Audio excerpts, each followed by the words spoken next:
हाँ जी, बताएं डाउट्स। 26 अब आज नहीं करेंगे, सिर्फ डाउट्स बताएंगे। 26 नंबर, 33 से पहले कोई, 31, 33।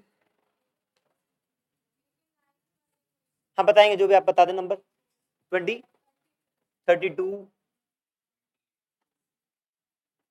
28, 30, 36, 38। जो है आप बताएं, कोई दिक्कत नहीं है, संकोच न करें। 35,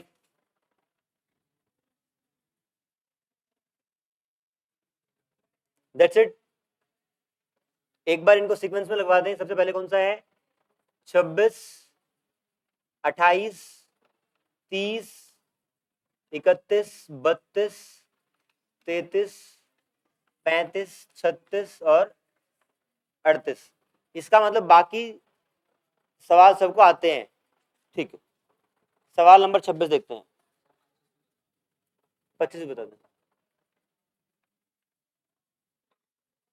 क्वेश्चन नंबर 25 देखें, किसी भी कलर की जो बेसिक कैरेक्टरिस्टिक है वो उसकी फ्रीक्वेंसी तय करती है। जैसे कलर की बात करें कि रेड रेड क्यों है, तो उसकी फ्रीक्वेंसी एक पर्टिकुलर है, इसलिए रेड है, वेवलेंथ पे डिपेंड नहीं करती है। तो सवाल क्या है? Colour are characterised by which of the following character of light. Frequency तय करती है कलर को, तो पहले का आंसर फ्रीक्वेंसी है। नेक्स्ट इज 26, ये देख लें आप।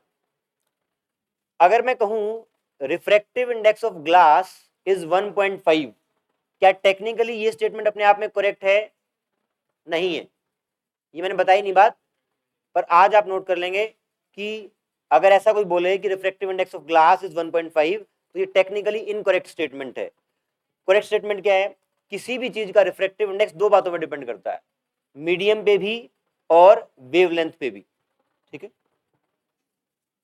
आप लिख लें बेशक ये क्या, रिफ्रैक्टिव इंडेक्स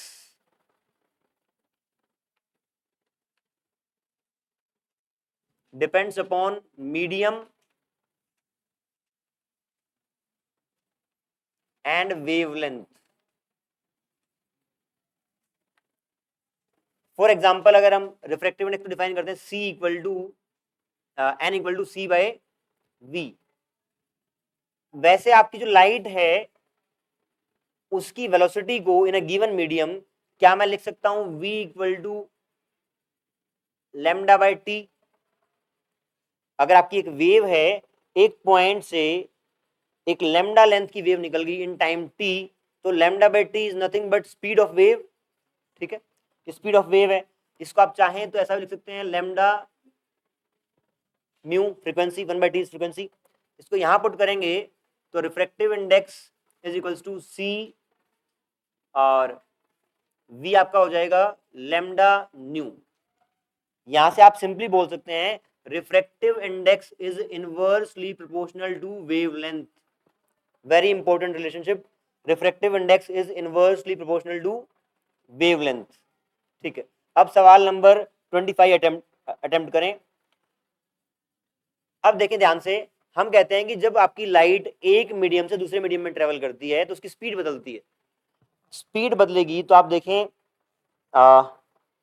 यहाँ पे, हाँ जी, तो आपकी v किस पे डिपेंड करता है? v depends upon lambda new. Frequency नहीं बदलती जब आपकी लाइट एक मीडियम से दूसरे मीडियम में ट्रेवल करती है। लिख लें बेशक, frequency of light does not change, frequency of light does not change when it travels from one medium to another। एक मीडियम से दूसरे मीडियम पे जाने में आपकी फ्रीक्वेंसी नहीं बदलती है, but lambda changes, lambda changes.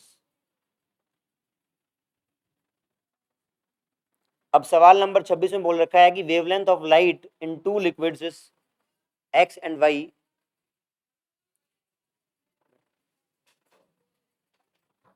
यहां पे उनकी वेवलेंथ दे रखी हैं और पूछ क्या रखा है? Critical angle. पहले आप बताएं क्रिटिकल एंगल किस केस में यूज होता है? TIR में। तो आप बोलते हैं कि N1 sin IC equal to N2 sin 90 degree, sin 90 इज 1। यहाँ पे फर्स्ट केस में जो वेवलेंथ बोल रखी है वो है 3500 एंगस्ट्रॉम। क्या रिफ्रैक्टिव इंडेक्स को हम लिख सकते हैं C by nu into lambda 1 जो भी दे रखा है, साइन IC, इसको C nu lambda 2 into 1। Medium change होने पे फ्रीक्वेंसी नहीं बदलती, सेम रहती है, कट जाएगी, C भी कट जाएगा, बैठ जाए। नीचे वो मोक्ष वो खड़े हैं क्या? दक्ष नहीं खड़े? Are you sure?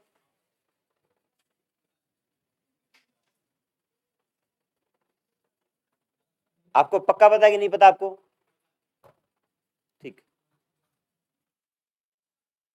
ये आपका हो गया। आप लेमडा 1 लेमडा 2 पुट करें और साइन IC की वैल्यू निकालें, करें पुट। ये आपका 3500 दे रखा है, ये आपका क्या दे रखा है? हाँ जी 7000।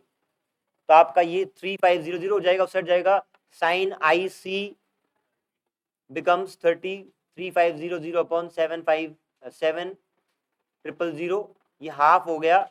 साइन थीटा हाफ कहां पे होता है? जब IC 30 डिग्री। आसान है। यहां पे एक रिलेशन और निकाल सकते हैं आप, क्रिटिकल एंगल और वेवलेंथ में क्या रिलेशनशिप है। क्रिटिकल एंगल और वेवलेंथ में क्या रिलेशन है? अगर मैं मान लूं कि फर्स्ट मीडियम का रिफ्रैक्टिव इंडेक्स n है और सेकंड का 1 है, तो इस केस में n sine IC equal to 1। n को आप लिख लें C लेमडा न्यू, लेमडा वहां जाएगा, साइन IC जो आए खड़े रहेंगे, is directly proportional to lambda. Critical angle depends upon wavelength, जिसकी वेवलेंथ ज्यादा होगी उसका क्रिटिकल एंगल ज्यादा होगा। असाइनमेंट करके आए हैं? हाँ करके आए हैं। तो असाइनमेंट जो करके आते हैं वो बाहर नीचे 10 मिनट एक्स्ट्रा लगा सकते हैं, ऐसा कोई सहूलियत है? ऐसा संविधान में कोई प्रावधान है क्या? चप्पल निकाल के मारूंगा भिगो भिगोगे। चुपचाप खड़े रहेंगे और घर पे बात कराएंगे आज। एग्जैक्टली 10 मिनट पहले मैं खिड़की से देख के आया हूं, आप नीचे खड़े थे। Critical angle is directly proportional to wavelength.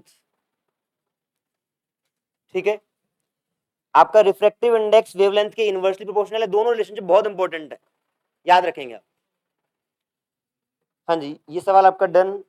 26 हो गया। 28 देखें। 28 तो सिंपल है।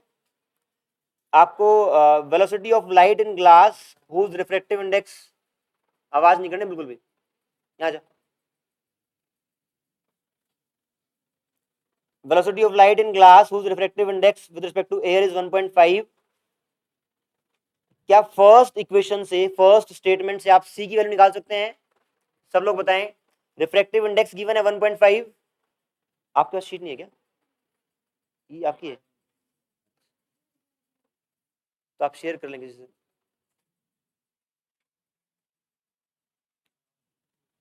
आपको रिफ्रैक्टिव इंडेक्स पता है 1.5, स्पीड पता है लाइट की। लाइट की है उसकी किसकी पता है बताओ? आपके पास शीट नहीं है? आपके पास ये कहाँ है बेटा?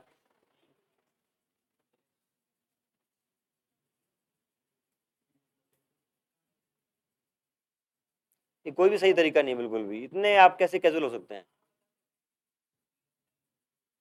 तू नहीं बोलेगा पूरी क्लास में? कुछ भी नहीं बोलेगा? शीट किसी पास एक्स्ट्रा हो रहा है क्या? आप दो हैं आपके पास, दे दें आगे। किसी बेंच पे और शीट ना हो?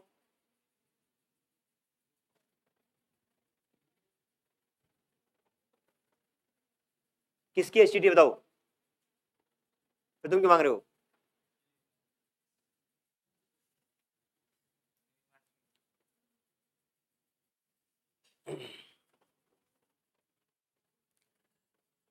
अब वो होता है ना कि भैंस के आगे बीन बजाते रहो, भैंस क्या नाचेगी क्या? भैंस नहीं नाचेगी। अगर स्वभाव नहीं है नाचने का तो देखो आपका जीवन है। मैं तो कल भी ड्रॉपर बैच में भी कई बच्चे आए थे ऐसे। जीवन तो आपका है और आपको ही तय करना है, पर मेरी एक जिम्मेदारी है बार बार सचेत करने की, वो मैं करता रहूंगा। मैं कहीं भी पढ़ा रहा हूं तो मैं आपको वो याद दिलाता ही रहूंगा कि अगर आप बेसिक मिनिमम नहीं कर रहे हैं तो आप अपने आप को धोखा दे रहे हैं, और सबसे बड़ा अपने पेरेंट्स को धोखा दे रहे हैं। बिल्कुल लिटरली बोल रहा हूं। और अगर जीवन में कोई दो महत्वपूर्ण, सबसे महत्वपूर्ण व्यक्ति आपके जीवन में है तो आपके माता पिता हैं। सिलेक्शन विलेक्शन तो छोड़ दो, बेसिक मिनिमम आपका ईमानदार प्रयास नहीं है तो आप अपने पेरेंट्स को चीट कर रहे हो, और उससे बड़ा मतलब मेरे हिसाब से तो कोई अपराध नहीं है। क्वेश्चन नंबर 28 में आपको रिफ्रैक्टिव इंडेक्स गिवन है, speed of light in given medium given है, तो क्या speed of light in vacuum निकाल सकते हैं क्या? वैसे ही पता होती है, बट यहाँ पे दे रखा है तो निकालनी है, सी सी सी आ जाएगा। सेकंड केस में आपको speed of light in given medium दे रखी है, सी आपने निकाल ली ऑलरेडी, तो आपका एन आ जाएगा, यहां से हो जाएगा। क्वेश्चन नंबर 30, क्वेश्चन नंबर 30 में किसका डाउट है? 30 देख लें आप, क्या बोल रखा है? When a ray of light enters a medium of refractive index mu, it is observed that angle of refraction is half of the angle of incidence. पहले मीडियम में जितना एंगल था सेकंड मीडियम में उससे आधा है, इसका मतलब नॉर्मल की तरफ खिसकी है, I/2। इसका रिफ्रैक्टिव इंडेक्स 1 है, म्यू है, सामने वाले का नहीं दे रखा तो आप 1 मानेंगे, स्नेल्स लॉ लगाएंगे, mu sine i equal to 1 sine I/2। Sine i को मैं लिख सकता हूं mu 2 sine I/2 into cos I/2। Sine 2 theta is 2 sine theta cos theta equal to sine I/2। ये कटेगा, निकाल लेंगे आगे। ठीक, क्वेश्चन नंबर 30 डन।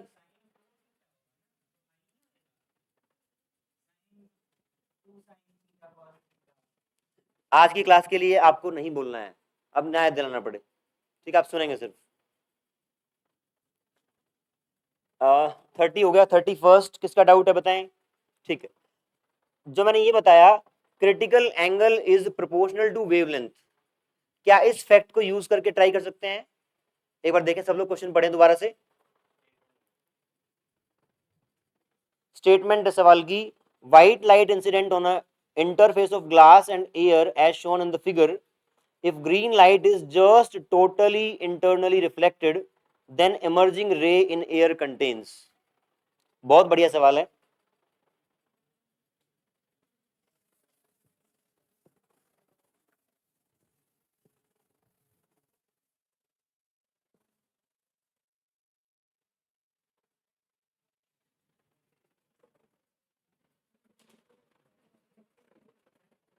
आपकी एक रे व्हाइट लाइट की इंसिडेंट होती है, it means all colours are included in this ray, ठीक है?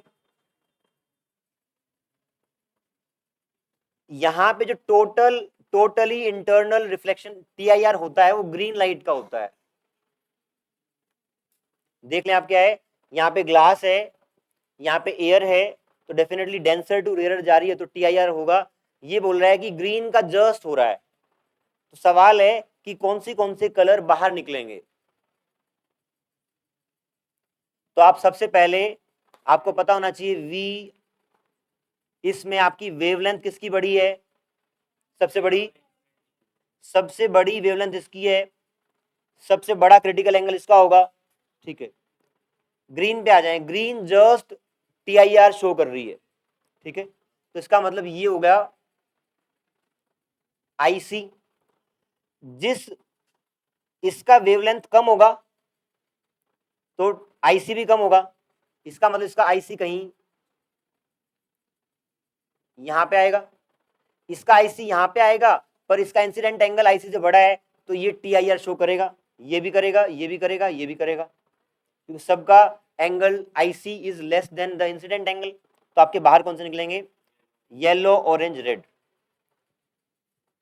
पूछना है दोबारा, इंपॉर्टेंट सवाल है। दिव्यांश आया समझ में? दोबारा बताऊं, आपकी व्हाइट लाइट एक एंगल IC पे गिरी है, ठीक है। व्हाइट लाइट में सातों कलर हैं। अब अगर मैं बात करूं कि ग्रीन आपका यहाँ पे TIR शो कर रहा है और ग्रीन से ब्लू की वेवलेंथ कम है, तो critical angle of blue will be small, तो critical angle of blue will be somewhere here. लेकिन रे इंसिडेंट कहां हुई है? यहाँ पे। अगर कोई रे क्रिटिकल एंगल से ज्यादा पे इंसिडेंट हो तो वो वापस आएगी, तो आपकी ब्लू वाली वापस आएगी। ऐसे ही ऊपर जाएंगे तो आई उससे और ऊपर है, तो आई का क्रिटिकल एंगल और छोटा होगा, तो वो भी वापस आएगी। तो इससे ऊपर वाली सारी वापस आएंगी, TIR शो करेंगी, और ये वाली बाहर निकलेंगी, Y, O और R। ठीक है, 31 डन। 32, हाँ ये सवाल भी अच्छा है। A plane glass slab is kept over various colored letters, which letter will appear least raised? देख लें आप क्या है, एक वाटर टैंक के नीचे डिफरेंट कलर के लेटर्स रखे हैं, तो पूछ रहा है कौन सा लेटर सबसे कम रेज्ड होगा। सबसे कम पूछा है ना, हाँ, कौन सा लेटर सबसे कम रेज्ड होगा। तो यहां पे आप क्या करेंगे, पहले शिफ्ट का फॉर्मूला बताएं क्या होता है। शिफ्ट का फॉर्मूला क्या होता है? D इंटू 1 माइनस 1 बाय, पक्का ही होता है। अब देखिए म्यू का और लैम्डा का रिलेशन क्या है। म्यू आपका इनवर्सली प्रोपोर्शनल होता है लैम्डा के, तो लैम्डा कहां आ जाएगा? यहां आ जाएगा। तो आप बताएं किसका शिफ्ट ज्यादा होना चाहिए?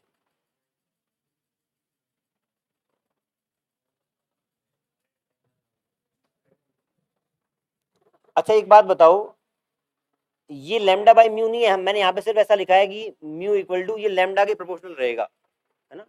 तो बाकी कुछ तो कांस्टेंट रहेगा, तो छोड़ दो उसको आप। पर क्या ये टर्म एक से छोटा रहेगा? बताएं आप, दोबारा कर लेते हैं। आप ये बताएं, जो ब्रैकेट वाला टर्म है, जो ब्रैकेट वाला टर्म है, क्या वो एक से छोटा रहेगा? छोटा रहेगा। तो इसका मतलब ये वाली चीज एक से छोटी है। कहने का मतलब है जो भी इसका आउटपुट आएगा इट विल बी पॉजिटिव। अगर लैम्डा छोटा हुआ, लैम्डा छोटा हुआ, इसका मतलब एक में से कम चीज घटी है, तो एक्स बड़ा होगा।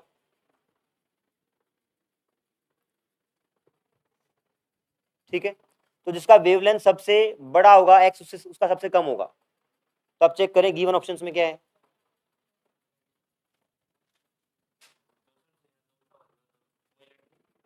एक मिनट देख लेते हैं, यहां पे लेमडा जिसका ज्यादा होगा वो एक्स सबसे कम होगा। आंसर क्या दे रखा है? रेड दे रखा है। वही ये मैथ्स भी वही बता रहा है आपका, जिसमें आपका लेमडा बड़ा उसका एक्स कम। क्लियर है? इसमें पूछा कि डिफरेंट लेटर्स दे रखे हैं आपको, उसके नीचे रखे हैं वोटर के नीचे, सबसे कम कौन सा उठेगा। ठीक है, अच्छा सवाल था ये भी। 33, हाँ जी किसका डाउट है ये सवाल क्लास में किया गया है, दोबारा बताऊं।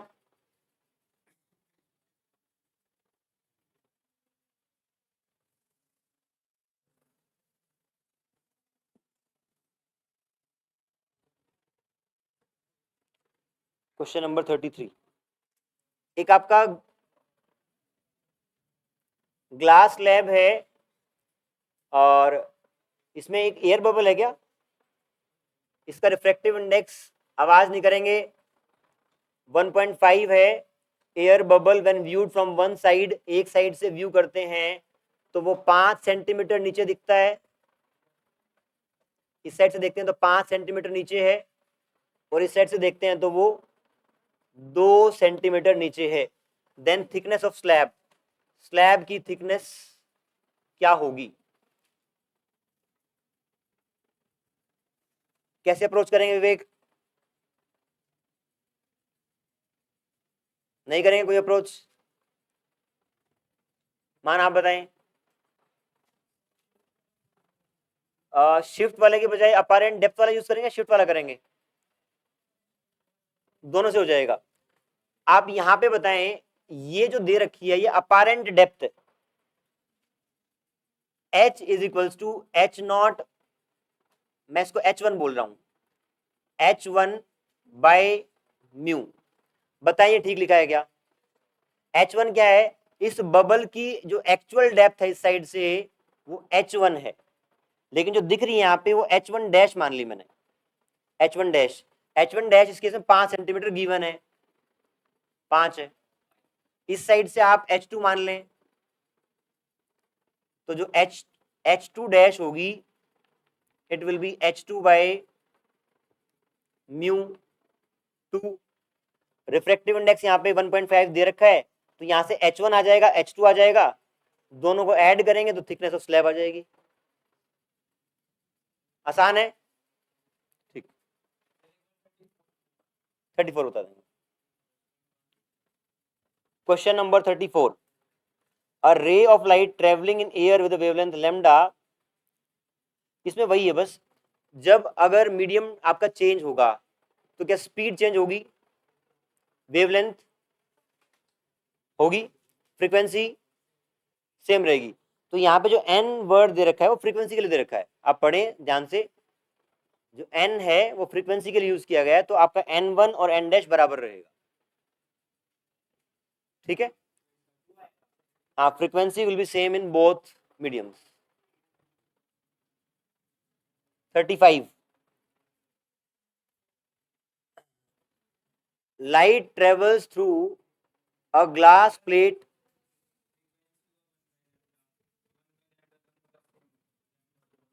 नहीं, लैम्डा दोनों का सेम नहीं है ना। अगर, हाँ,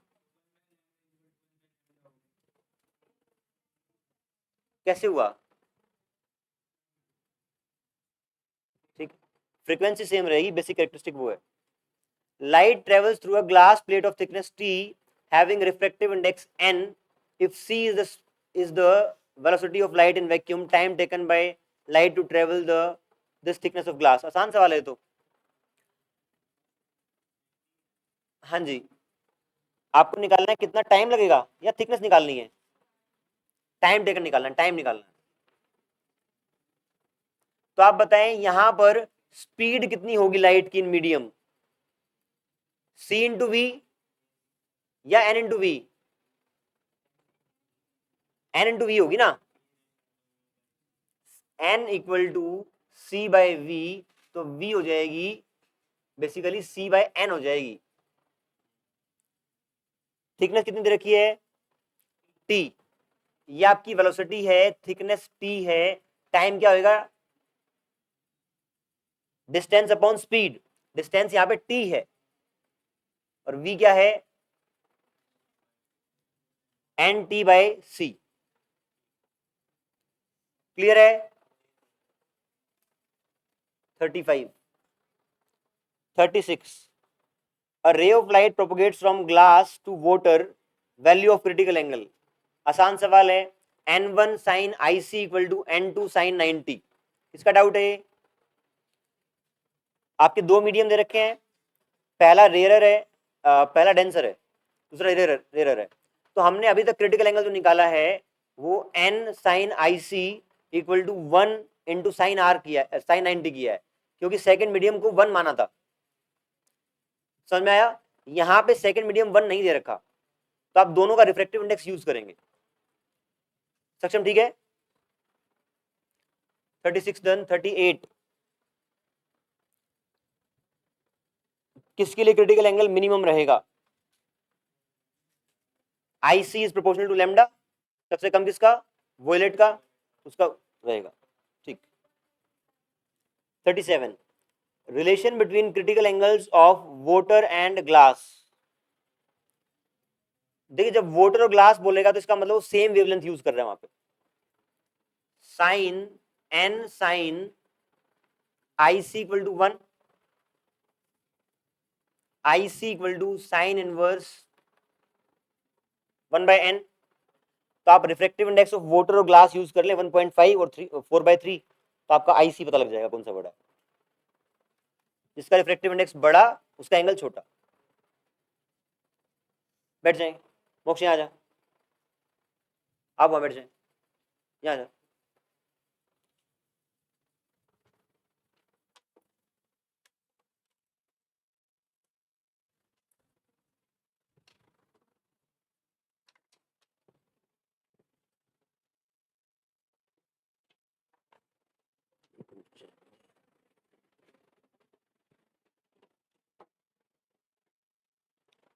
हाँ जी, next topic is power.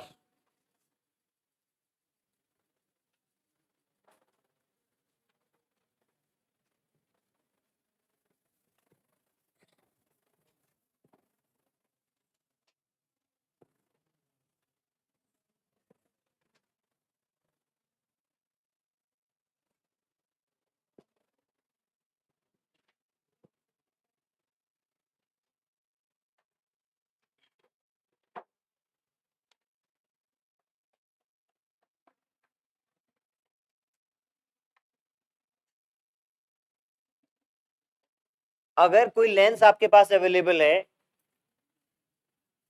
Mirror के केस में हमने एक बात डिस्कस की थी, यहां पे आप नोट डाउन कर लेना।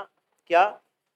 अगर एक कनकेव मिरर है और पैरेलल रेज आ रही हैं ऑफ डिफरेंट वेवलेंथ, क्या वो सारी की सारी टकराने के बाद सेम पॉइंट से पास करेंगी क्या? सवाल रिपीट कर रहा हूं, अगर एक कनकेव मिरर है उसमें पैरेलल रेज आ रही है, पैरेलल टू प्रिंसिपल एक्सिस, जहां पे इंसिडेंट होंगी फिर रिफ्लेक्ट करके किसी कॉमन पॉइंट पे मिलेंगी या अलग अलग कॉमन पॉइंट पे? क्योंकि वेवलेंथ पे डिपेंड नहीं करता, जितने एंगल ऑफ इंसिडेंस है आर सेम रहेगा तो सारे के सारे सेम पॉइंट पे आएंगी। बट क्या लेंस के केस में अगर मैं यहाँ पे व्हाइट लाइट इंसिडेंट करूं डिफरेंट वेवलेंथ्स की, तो क्या वो यहां से पास होने के बाद सेम पॉइंट पे मिलेंगी? नहीं मिलेंगी। क्यों नहीं मिलेंगी?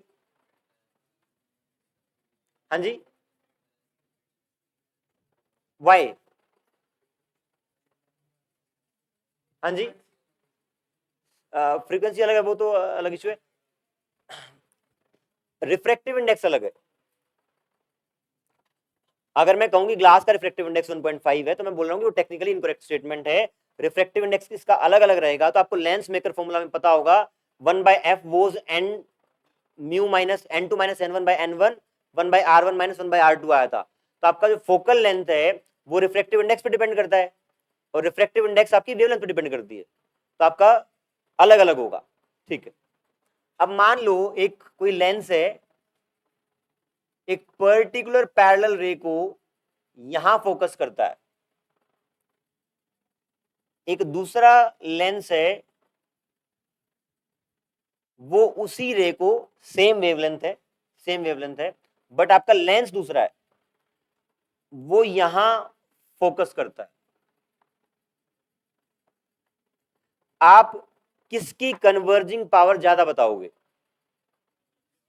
नीचे वाले की, जो आपकी पैरेलल रेस को जितना नजदीक कन्वर्ज कर दे उसकी कन्वर्जेंस उतनी ज्यादा है, तो इसी को आप बोलते हैं पावर से डिनोट करते हैं। इसका मतलब पावर और फोकल लेंथ अपोजिट हो गए, जिसकी फोकल लेंथ कम होगी उस लेंस की पावर ज्यादा है।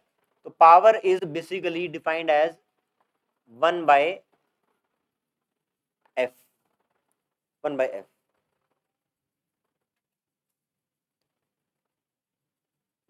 कितनी आपकी रेज को कन्वर्ज कर पाती है वो आपकी पावर कहलाती है, आपका लेंस कितना कन्वर्ज कर पाता है। डेफिनेशन लिख लें इसकी, power of a lens is a measure of convergence of, जाए घर जाए, घर जाए फटाफट और बात कराएंगे। मैं क्या कह रहा हूँ?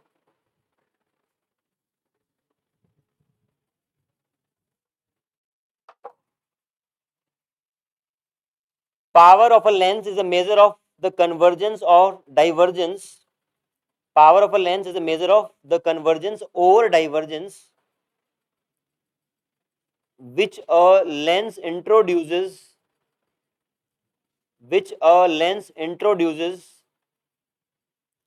in the light falling on it.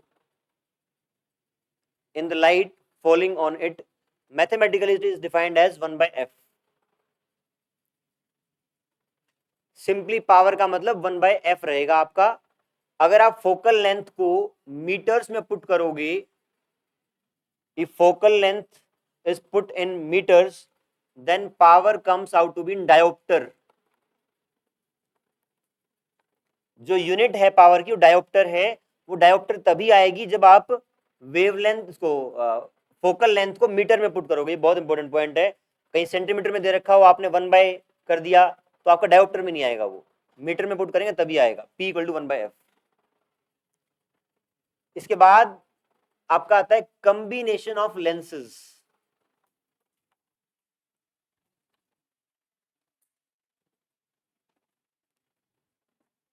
Power का ही सब टॉपिक है कॉम्बिनेशन ऑफ लेंसेज. इसमें दो केस बनते हैं. When lenses placed in contact and when lenses are at a distance d.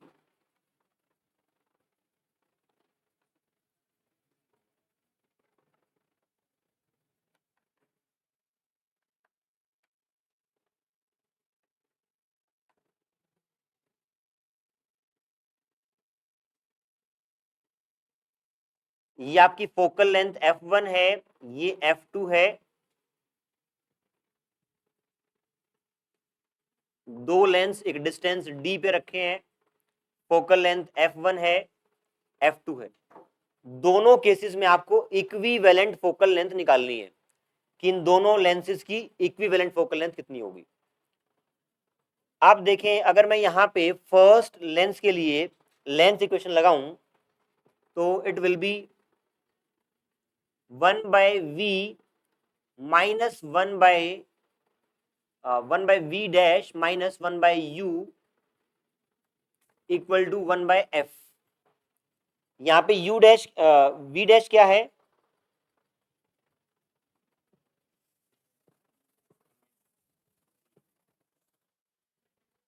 देखिए आप, इसमें ऐसा होगा क्या, अगर मैं इनको हल्का सा सेपरेट करके दिखा दूं दोनों लेंसेज को, ये हल्के से सेपरेट करके दिखा दिए. मान लो यहां से एक रे गई, वो यहां ऐसे बेंड हो गई, तो उसकी लाइट, ये वाली लाइन यहां जानी थी, यहां इमेज बननी थी. तो ये आपका ऑब्जेक्ट है, ये इमेज है, इमेज ड्यू टू 1. क्या जो पहले लेंस के कारण इमेज बनी, क्या वो दूसरे के लिए ऑब्जेक्ट का काम करेगी? सबको क्लियर है पॉइंट? पहले लेंस की जो इमेज है वो दूसरे के ऑब्जेक्ट की तरह बिहेव करेगी. ठीक है, तो यहाँ पे ये ऑब्जेक्ट की तरह बिहेव करेगी इसके लिए, और इसके बाद यहाँ पे फिर से रिफ्लेक्शन होगा तो यहाँ फाइनल इमेज बनेगी आई. तो ये जो मैंने इक्वेशन लिखी है ये आपकी पहले लेंस के लिए है. ये आपकी डिस्टेंस यहाँ पे v डैश है, ये u है, और ये फाइनली v है. तो फर्स्ट इक्वेशन के लिए 1 by v dash minus 1 by u equal to 1 by f. Equation number 1 by f1. अब जो सेकंड फर्स्ट के लिए इमेज बनी वो सेकंड के लिए ऑब्जेक्ट बनेगी, और फाइनल इमेज क्या है? v है. तो 1 by v final image minus object for second lens. Second lens के लिए वो ऑब्जेक्ट है जो पहले के लिए इमेज था, v dash 1 by f2. Add कर दें, कटेगा 1 by v minus 1 by u equal to 1 by f1 plus 1 by f2. 1 by v minus 1 by u होता है 1 बाय f के बराबर. यहां पे जो इक्विवेलेंट फोकल लेंथ है 1 by f equal to 1 by f1 plus 1 by f2 हो जाएगी. This is equivalent focal length and this is focal length of individual lenses focal length of first lens, focal length of second lens, and this is equivalent focal length. क्या मैं यहां पे ये भी बोल सकता हूं कि दोनों लेंसेज को मिला के जो पावर P बनी, power equivalent, it is equals to P1 plus P2. तो आप दो फॉर्मूले याद रखेंगे, क्या? एक तो 1/f equal to 1/f1 plus 1/f2, और कब वैलिड है? जब आपके दोनों लेंस क्लोजली प्लेस्ड हो, पास में सटे हुए हो, कॉन्टेक्ट में हो. लिख लें इसको. पूछना है कुछ?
हाँ जी, डन. अगर दो लेंसेज के बीच में डिस्टेंस गिवन है तो इस केस में भी आपकी इक्विवेलेंट फोकल लेंथ जो होती है 1/f equal to 1/f1 plus 1/f2 minus d/f1 into f2. अगर दो लेंस हैं, f1 focal length, f2 focal length, दोनों के बीच का डिस्टेंस d है, तो equivalent focal length will be 1/f1 plus 1/f2 minus d/f1 f2. Manu, bag उठा, बाहर चल तुरंत. Pack your bag, hurry up. मैं क्या कह रहा हूं?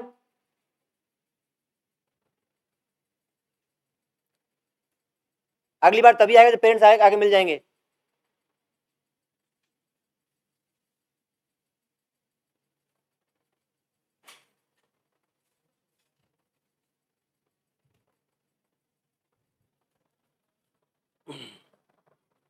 ठीक है, ये फॉर्मूला आपको डायरेक्टली याद रखना है. 1/f equal to 1/f1 plus 1/f2 minus d/f1 f2.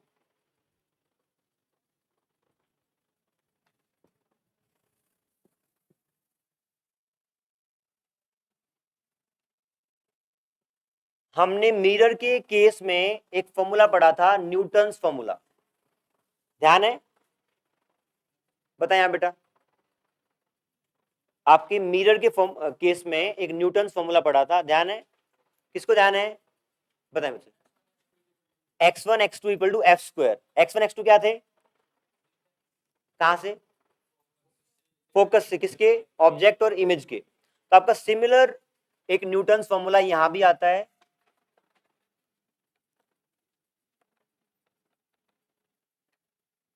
Lens के केस में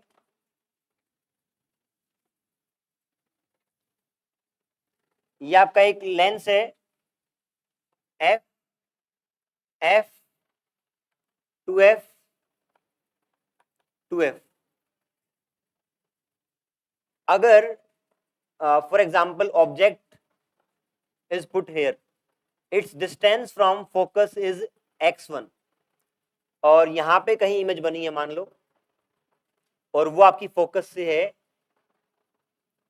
x2 दूर, तो x1 into x2 equal to F square. यहां पे आप x1 x2 और f को मैग्नीट्यूड वाइज पुट करेंगे.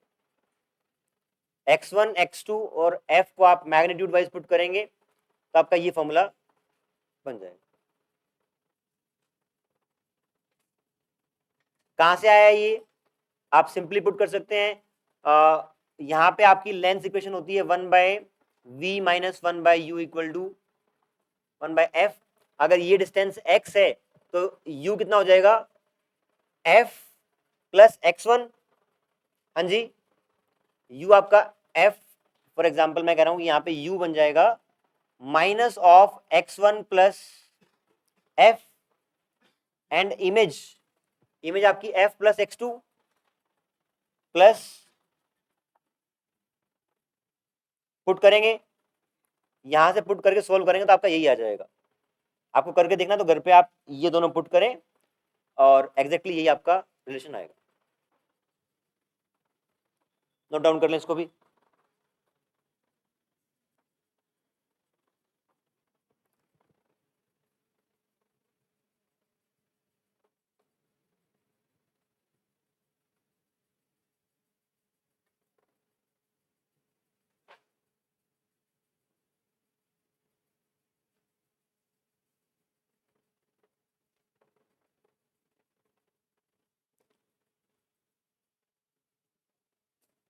डन।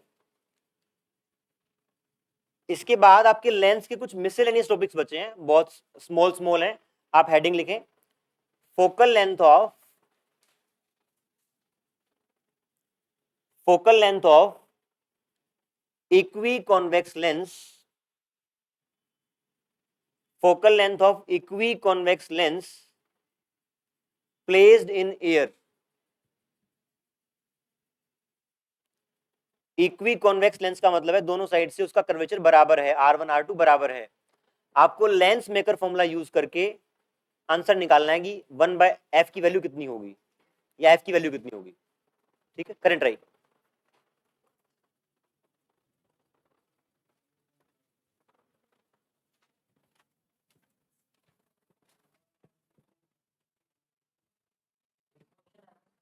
हाँ, क्वेश्चन भी लिख सकते हैं आप और उस फॉर्म में भी लिख सकते हैं, टॉपिक के फॉर्म में भी।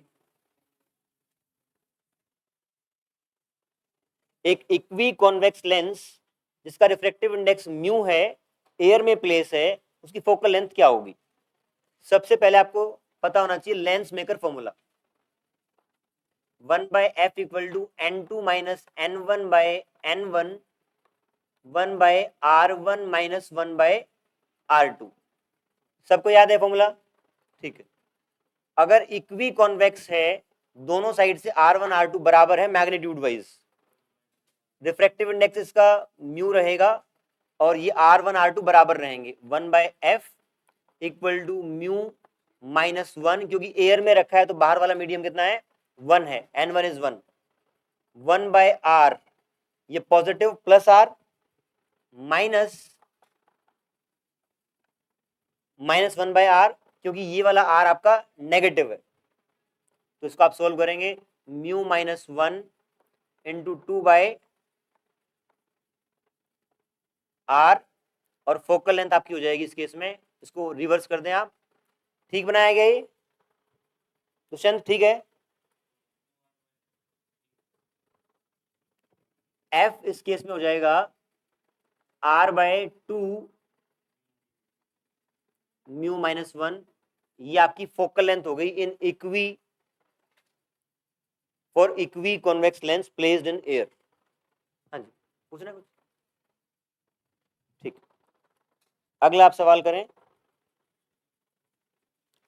क्वेश्चन फॉर्म में लिख लें या नोट फॉर्म में लिख लें।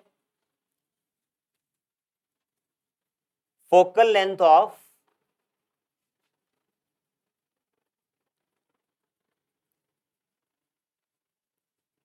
प्लेनो कॉन्वेक्स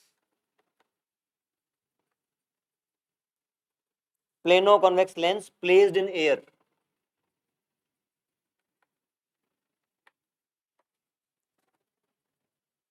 अगर आपका प्लेनो कॉन्वेक्स का मतलब है एक साइड से कॉन्वेक्स है और एक साइड से प्लेन है, रिफ्रैक्टिव इंडेक्स म्यू है, रेडियस ऑफ कर्वेचर इसका r है, आप बताएं प्लेन साइड का रेडियस ऑफ कर्वेचर कितना होगा? इन्फिनिटी। क्यों? फॉर एग्जांपल अगर मैं कोई आपकी पहले आपका कर्वेचर ऐसा है, अगर कर्वेचर बढ़ा दूं तो आप देखें उसका क्या r बढ़ रहा है, r बढ़ रहा है। अगर प्लेन कर दूंगा इसको मैं तो आपका r इन्फिनिटी हो जाएगा। तो सेकंड वाले केस में r2 जो है वो इन्फिनिटी है, r1 यहाँ पे r दे रखा है, रिफ्रैक्टिव इंडेक्स इसका म्यू है, लेंस मेकर फॉर्मूला यूज करके एफ निकालें, 2 नहीं रहेगा बस।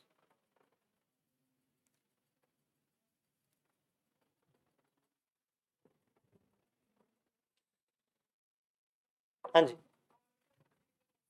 आर इन्फिनिटी कैसे आया? अगर किसी का कर्वेचर ऐसे है तो उसका आर कम है, अगर मैं इसको थोड़ा ऐसे कर दूं तो क्या इसका आर बड़ा होगा? अब और आर बड़ा होगा, और आर बड़ा बड़ा, फ्लैट कर दूंगा तो इसका आर इन्फिनिटी होगा, R two is infinity. Values put करेंगे, सीधा आंसर आएगा 1/f equal to mu minus 1, 1/r minus 1/इन्फिनिटी, ये वाला टर्म जीरो हो जाएगा, 1/f equal to mu minus 1/r, इसको उल्टा कर देंगे, focal length is r by mu minus 1। इसको इससे रिलेट करेंगे, ध्यान से देखें, क्या उसकी फोकल लेंथ डबल है? अगर इस लेंस को मैं, सेम लेंस है आपका, आर आर कर्वेचर है उसका, अगर उसको काट दूं तो उसकी फोकल लेंथ डबल हो जाती है। अगर याद करना चाहें, याद करने के लिए लिख सकते हैं, अगर उसको आप वर्टिकली कट करते हैं तो दो पार्ट्स में, तो इंडिविजुअल पार्ट की फोकल लेंथ डबल हो गई, लेंस आधा हो गया लेकिन फोकल लेंथ डबल हो गई। मैं कह रहा हूं कि आप इस एक्सप्रेशन को देखो ध्यान से, एफ में क्या है, R by two mu minus 1, यहाँ पे क्या है, आर म्यू माइनस 1, इसमें 2 मल्टीप्लाई कर दूं तो वो आ जाएगा, लेंस आधा हुआ, फोकल लेंथ डबल हो गई। ठीक,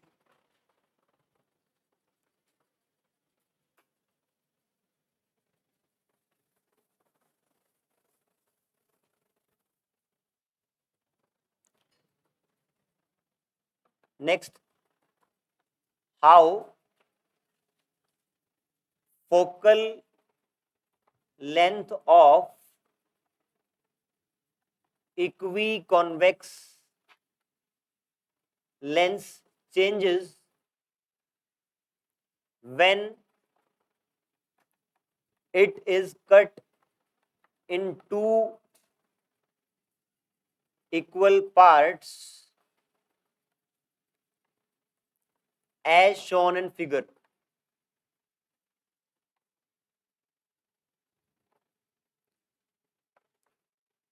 ये आपका एक इक्वी कॉन्वेक्स लेंस है, इसको आपने दो पार्ट में कट करना है, एक बार आपने इसको ऐसे कट किया है और एक बार आपने इसको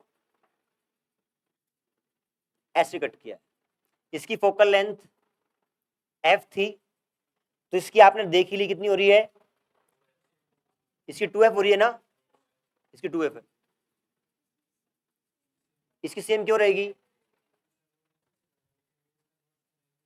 एग्जैक्टली एग्जैक्टली, अगर आप रे डायग्राम बनाते हैं इमेज फॉर्मेशन के लिए तो आपकी दो रेज सफिशिएंट है इमेज को बनाने के लिए। तो यहां से यहां ऑब्जेक्ट था, मान लो एक रे ये गई, एक ये गई, कहीं तो जाके कन्वर्ज होंगी। वैसे भी एक बात और देख सकते हैं, इस लेंस का आर R1 और R2 काटने पे नहीं बदला है, अगर R1 और R2 नहीं बदला है तो फोकल लेंथ भी नहीं बदलेगी। यहां पे ऐसे कट करने में एक R आपका इन्फिनिटी हो गया है तो फोकल लेंथ बदली है, यहां फोकल लेंथ नहीं बदलेगी, इस केस में focal length will be f। Clear? Note करें फटाफट।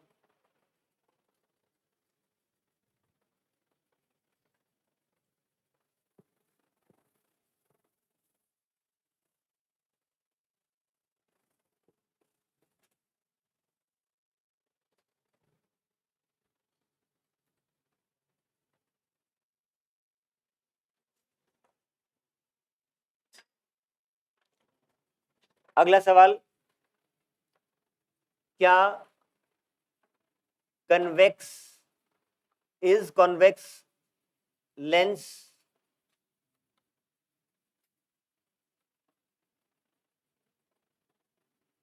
ऑलवेज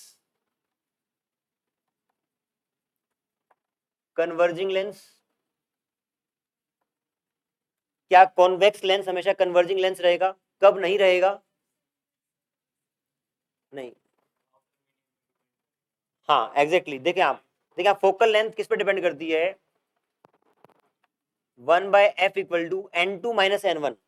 जो n2 है वो आपका किसका रिफ्रैक्टिव इंडेक्स है, ग्लास का है, तो उसको मैं बोल रहा हूं एन एम, मतलब मीडियम का। जो n2 है आपका वो मीडियम का रिफ्रैक्टिव इंडेक्स है, और या इसको आप सराउंडिंग बोलते, कुछ भी बोलते हैं आप, नाम जो भी देना देते हैं आप, इसको लेंस बोलते हैं आप, ये लेंस का है, बल्कि ये लेंस का है, तो सराउंडिंग का है, upon N S into 1/r1 minus 1/r2। r2 तो आपका नेगेटिव रहता है, तो यहां विद साइन पुट करेंगे तो ये टर्म पॉजिटिव बनेगा, ये टर्म तो पॉजिटिव है ही है, this term is positive in case of convex lens. लेकिन जब आपका लेंस का रिफ्रैक्टिव इंडेक्स सराउंडिंग के रिफ्रैक्टिव इंडेक्स से बड़ा है, उस केस में आपका एफ क्या हो जाएगा, पॉजिटिव या नेगेटिव, पॉजिटिव। फोकल लेंथ जब पॉजिटिव है, इसका मतलब रेज पैरेलल आ रही थी और कन्वर्ज हुई आपकी, तो ये कन्वर्जिंग है। लेकिन यदि उल्टा हुआ, N S is greater than N L, तब क्या एफ नेगेटिव आएगा, एफ नेगेटिव आएगा, इसका मतलब रेज पैरेलल आ रही थी और वो कहीं नेगेटिव साइड डाइवर्ज हो रही है ना, और आपका पीछे जाके मीट कर रही है, तो F will be negative. Assertion reason में आ सकता है, क्या कन्वेक्स लेंस हमेशा कन्वर्जिंग लेंस होगा, क्या नहीं होगा, सराउंडिंग मीडियम पे डिपेंड करता है। सराउंडिंग मीडियम रेयरर है तो convex lens will behave like converging, अगर बाहर वाला मीडियम डेंसर है तो वो डाइवर्जिंग की तरह बिहेव करेगा। सिमिलर स्टेटमेंट आप यूज कर सकते हैं कनकेव लेंस के लिए। इसके बाद आप लिख लें, ये बात में नोट कर लेना बेशक, concave lens behaves like a diverging lens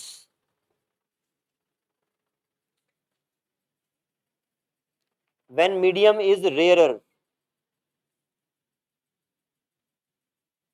when medium is rarer,